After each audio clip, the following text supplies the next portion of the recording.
নমস্কার বন্ধুরা, কল্যাণীর কিচেনে আপনাদের সবাইকে স্বাগত। আজকে আমি আপনাদের সঙ্গে শেয়ার করতে চলেছি ভীষণই টেস্টি দই বড়ার রেসিপি। দই বড়া বানানো কিন্তু ভীষণই সহজ, কিছু পদ্ধতি অবলম্বন করতে হয়। বন্ধুরা, এই চটপটা দই বড়া খেতে কিন্তু সবারই ভীষণই ভালো লাগে। আর একেবারে দোকানের মতো দই বড়া কীভাবে বানানো যায় সেটা আমি আজকে করে দেখাবো। তো চলুন বন্ধুরা, কিভাবে একেবারে দোকানের মতো দই বড়া বানানো যায় সেটা শুরু করা যাক। দই বড়া বানানোর জন্য সবার প্রথমে যেটা লাগবে সেটা হলো বিউলির ডাল। আমি একটা পাত্রের মধ্যে নিয়ে নিচ্ছি 250 গ্রাম বিউলির ডাল। এরপর জল দিয়ে ডালটাকে খুব ভালো করে ধুয়ে নিতে হবে।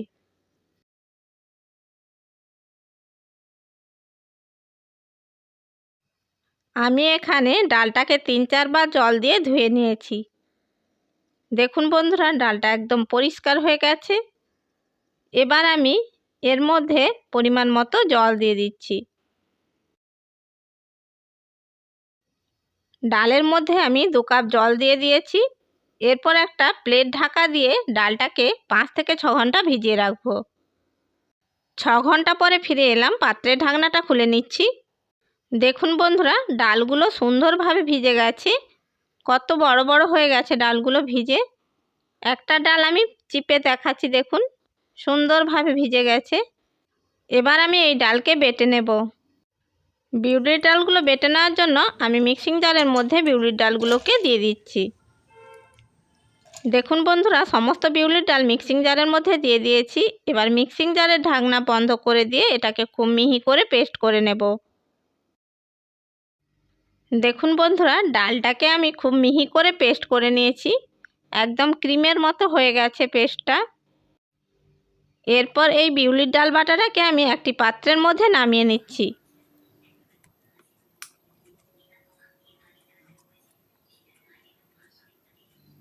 সমস্ত ডাল বাটাকে আমি পাত্রের মধ্যে নামিয়ে নিয়েছি। এবার এই ডাল বাটাকে মিনিট 5 সময় ধরে খুব ভালো করে ফেটিয়ে নিতে হবে। বন্ধুরা, এই ডাল বাটাকে যতটা ভালো করে ফেটাবেন বড়াগুলো খুব সুন্দরভাবে ফ্লফি হবে। আর ফেটাতে ফেটাতে দেখবেন ডাল বাটাটা এক সময় ফুলে ফেপে উঠেছে।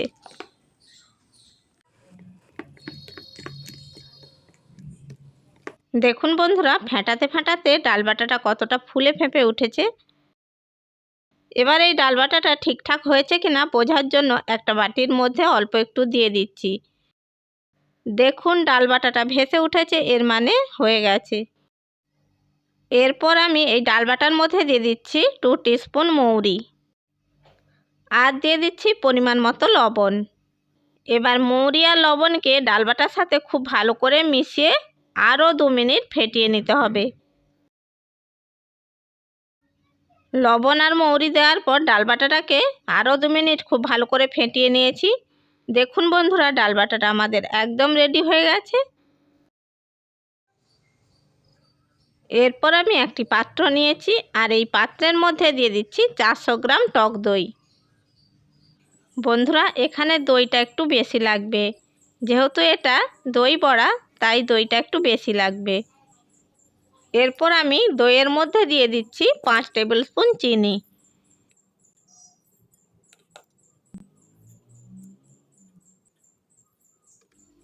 এবার চিনিকে দইয়ের সাথে খুব ভালো করে মিশিয়ে নিতে হবে।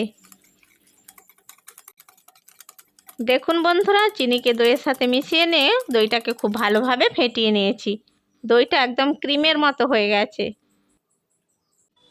এবার বড়াগুলো ভাজবার জন্য আমি গ্যাসের উপরে একটি কড়াই বসিয়ে দিয়েছি। এর মধ্যে দিয়ে দিচ্ছি বেশ কিছুটা সাদা তেল।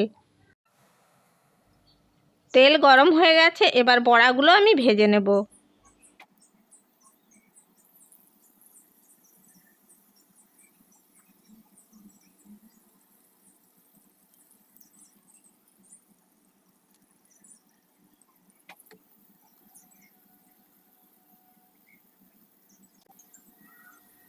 যতটা পরিমাণ তেলের মধ্যে বড়া ধরবে সেই পরিমাণে আমি বড়া ভাজতে দিয়ে দিয়েছি।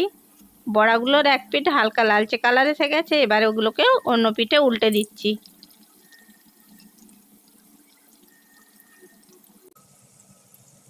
এইভাবে উল্টে পাল্টে বড়াগুলোকে লাল লাল করে ভেজে নিতে হবে।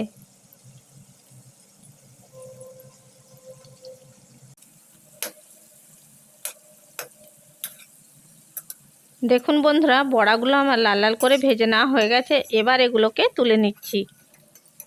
এর থেকে আর বেশি লাল করে ভাজা যাবে না, তাহলে বড়াগুলো শক্ত হয়ে যাবে।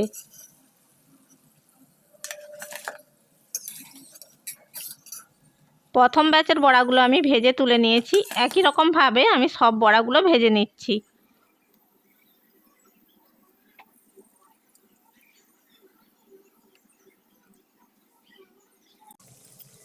বড়াগুলোর এক পিঠ হালকা লালচে কালার এসে গেছে। এগুলোকে এবার অন্য পিঠে উল্টে দিচ্ছি।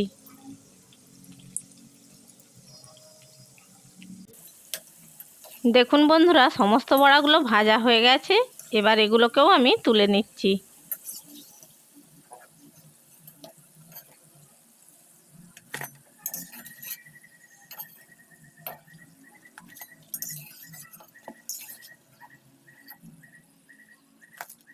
এরপর আমি একটা পাত্রের মধ্যে জল নিয়ে নিয়েছি। এর মধ্যে দিয়ে দিয়েছি পরিমাণ মতো লবণ।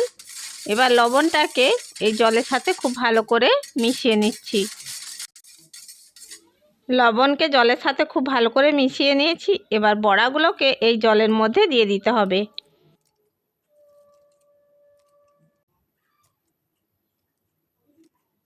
দেখুন বন্ধুরা, সমস্ত বড়াগুলো আমি জলের মধ্যে দিয়ে দিয়েছি। এবার এই বড়াগুলোকে জলের মধ্যে এইভাবে খুব ভালো করে ডুবিয়ে নিতে হবে। এরপর একটা ঢাকনা ঢাকা দিয়ে এই বড়াগুলোকে 5 মিনিট জলের মধ্যে এইভাবে রাখতে হবে। 5 মিনিট পরে পাত্রের ঢাকনা খুলে নিচ্ছি। দেখুন বন্ধুরা, বড়াগুলো ফুলে ডবল হয়ে গেছে। এবার এই বড়াগুলো থেকে এইভাবে আস্তে করে জল চিপে ফেলে দিতে হবে। বড়াগুলো থেকে জল চেপে ফেলে দেওয়ার পর এই বড়াগুলোকে দইয়ের মধ্যে দিয়ে দিতে হবে।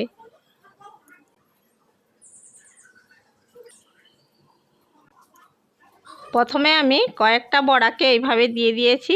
এবার আমি চামচের সাহায্যে এগুলোকে দইয়ের মধ্যে ডুবিয়ে দিচ্ছি এবং সাথে সাথে এর ওপরেও একটু দই দিয়ে দিচ্ছি। এইভাবে দইয়ের মধ্যে বড়াগুলোকে মিনিট 5 রাখতে হবে। 5 মিনিট দইয়ের মধ্যে ডুবিয়ে রাখলে দইটা এর মধ্যে সোক করে নেবে। 5 মিনিট হয়ে গেছে। এবার আমি দই বড়াগুলোকে একটি প্লেটের মধ্যে সার্ভ করে নেব। বড়াগুলোকে দইয়ের মধ্যে 5 মিনিট ডুবিয়ে রাখার পর আমি একটি প্লেটের মধ্যে সার্ভ করে নিচ্ছি। দেখুন বন্ধুরা, বড়াগুলোকে একটি প্লেটের মধ্যে সার্ভ করে নিয়েছি। এবার আমি এর উপর দিয়ে ছড়িয়ে দিচ্ছি ধনেপাতার চাটনি। বন্ধুরা, ধনেপাতার চাটনি কিন্তু দই বড়াতে অবশ্যই দিতে হবে, আর দিতে হবে তেঁতুলের চাটনি। না হলে কিন্তু দই বড়ার টেস্ট পারফেক্ট আসবে না। ধনেপাতার চাটনি দই বড়ার উপর দিয়ে দিয়েছি। এবার আমি এর উপর দিয়ে ছড়িয়ে দিচ্ছি তেঁতুলের চাটনি। বন্ধুরা, ধনেপাতার চাটনি আর তেঁতুলের চাটনির রেসিপিটা আমার আপলোড করা আছে। আমি ডেসক্রিপশান বক্সে লিংক দিয়ে দেবো। এরপর এর মধ্যে দিয়ে দিচ্ছি একটু ভাজা মশলা। ওপর দিয়ে ভাজা মশলা ছড়িয়ে দিয়েছি। এরপর বন্ধুরা, সবশেষে দিয়ে দিচ্ছি একটু ঝুরি ভাজা। তাহলে বন্ধুরা, কত সহজে তৈরি হয়ে গেল একেবারে রেস্টুরেন্টের মতো দই বড়া। এবার আমি একটা দই বড়া কেটে দেখাচ্ছি। দেখুন বন্ধুরা, কতটা সফট হয়েছে। বন্ধুরা, আপনারাও বাড়িতে রেস্টুরেন্টের মতো দই বড়া বানিয়ে ফেলুন। আশা করি বন্ধুরা, আমার এই দই বড়া রেসিপিটা আপনাদের ভালো লেগে থাকবে।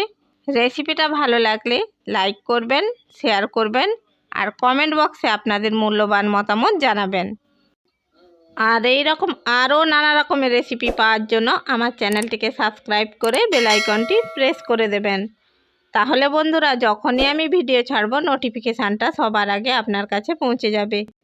চ্যানেলের যদি নতুন বন্ধু হয়ে থাকেন, চ্যানেলটিকে সাবস্ক্রাইব করার জন্য অনুরোধ রইল। ভালো থাকবেন, সুস্থ থাকবেন।